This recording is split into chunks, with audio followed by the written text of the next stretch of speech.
কাসেম কাসেম আল্লাহর মার তোর প্রতি আরম্ভ হয়ে গেছে।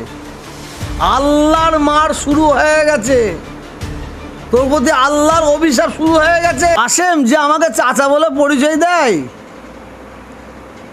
যার আমি বাপের সমতুল্য, দুদিন আগে বলেছিল আপনি তৃণমূলের কথা খেয়েছেন, খেয়ে খেয়ে জুম্মিটা হয়ে গেছে। ওই কাসেমের কথা বলছেন? ওই কাসেমকে তৃণমূলে কত দুর্দিন, একটা চাণক্য মুখ্যমন্ত্রী ভারতবর্ষের, তৃণমূলের এত দুর্দিন এসে গেল যে কাসেমের মতন লোককে প্রার্থী করতে হচ্ছে। যে কাসেম দাঁড় করিয়ে হাওড়া জেলায় আনিস খায়ের হাতে ববি হাকিমকে বেইজ্জতি করলো, ববি হাকিমকে বেইজ্জতি করলো। যে কাসেম আমাকে বলেছিল তৃণমূলে খেয়ে খেয়ে জিভ বড় হয়ে গেছে, চোর চোর চোর চোর বলেছিল না, তৃণমূলের যত আছে সব চোর, চোরের খাতে যে নাম লিখিয়েছে। হ্যাঁ, যারা তৃণমূল করবে তাদের জানাজার নামাজ পড়া যাবে না, তাদের নবান্নে ছুঁড়ে ফেলে দিয়ে আসতে হবে। সেই কাসেমের কথা বলছেন তো? হ্যাঁ, আর সেই কাসেমকে আমডাঙ্গার মানুষ মেনে নেবে? আমডাঙ্গার মানুষ ছাগল নাকি? ওসব অমানুষগুলো বসে আছে নাকি? অমানুষগুলো বসে আছে। যদি কাসেম আমডাঙ্গা থেকে জিতে আসে তাহলে জানতে হবে মানুষের সংখ্যা আমডাঙ্গায় খুব কম আছে, অমানুষের সংখ্যা বেশি আছে। আপনার কি মনে হয় ওখান থেকে কাসেম জিততে পারবে না? 100%।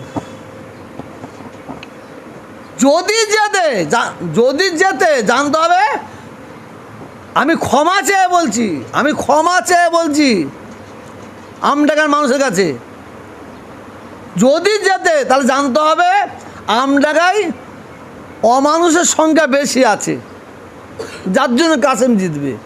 আর মানুষের সংখ্যা যদি বেশি থাকে কাসেম জিততে পারে না। কাসেম সম্পর্কে আমডাঙ্গার মানুষ জানে, আমার নাম ধরে বলছি, ও ফুরফুরা শরীফের কলঙ্ক, ও ফুরফুরা শরীফের কলঙ্ক, ও মানে পীর আবু বকর সিদ্দিকী রহমাতুল্লাহ আলাইহির ফ্যামিলির কলঙ্ক। লজ্জা করা দরকার, বিহায়া নিলজ্জা। তুই পার্টি করবি কর, এত অসুবিধা নেই। তুই এক জায়গায় পিচ্ছাপ করবি, আবার সেই পিচ্ছাপটা চেটে চেটে খাবি। এক জায়গায় পায়খানা করবি, সেই পায়খানাটা চেটে চেটে খাবে। ও তো সেই লোক, তার প্রমাণ হলো তো। যে তৃণমূলের লোকগুলো বেঈমান ছিল, যে তৃণমূলের লোকের জানাজার নামাজ পড়া যাবে না, যে তৃণমূলের লোকের মুসলমানদের কর্মস্থলে কবর দেওয়া যাবে না, সেই তৃণমূলে তুই খাতায় নাম লিখালি। এবারে মমতা ব্যানার্জি কিন্তু কয়েকটা মৌলী সাহেবকে দিয়েছে, মৌলী সাহেবকে দিলে মুসলমানদের মন জয় হয়ে যাবে? অত সহজ নাই। মৌলী সাহেবদের দিয়েছে ঠিক আছে, কই দু চারটা তো মহারাজকে দেখতে পেলাম না কেন? আমার হিন্দু ভাইদের তো দাবি থাকতে পারে, মুসলিমদের মৌলী সাহেব দু চারটা নেওয়া হলো, তা আমাদের দু চারটা মহারাজকে এখানে নেওয়া হলো না।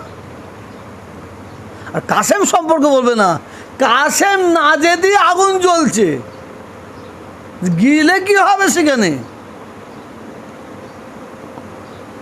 আমাকে মমতা ব্যানার্জিকে টিকিট দিতে গেলে দেখতে হবে আমি যাকে প্রার্থী করছি সে তার মাকে ভাত দেয় তো। খোলাখুলি কিছু বলছি না। মমতা ব্যানার্জি একজন প্রার্থী করবে, সে কতটা সত্তাকে দেখতে হবে না? অনেক এমএলএ আছে তার মাকে ভাত দেয়নি, জানেন, তার বাবাকে ভাত দেয়নি, সে তার মা বাবার খবর নেয়নি। সে কি একটা এলাকার একটা বিধানসভার খবর নেবে বলুন তো? সে কি বিধানসভার খবর নেবে? সে তার মায়ের খবর নেয়নি, তার বাবার খবর নেয়নি, তার মাকে ভাত দেয়নি, তার বাবাকে ভাত দেয়নি। সে তার বিধানসভা খবর নেবে? মমতা ব্যানার্জিকে প্রার্থী দিতে হবে, এরকম দেখে দেখে দিতে হবে।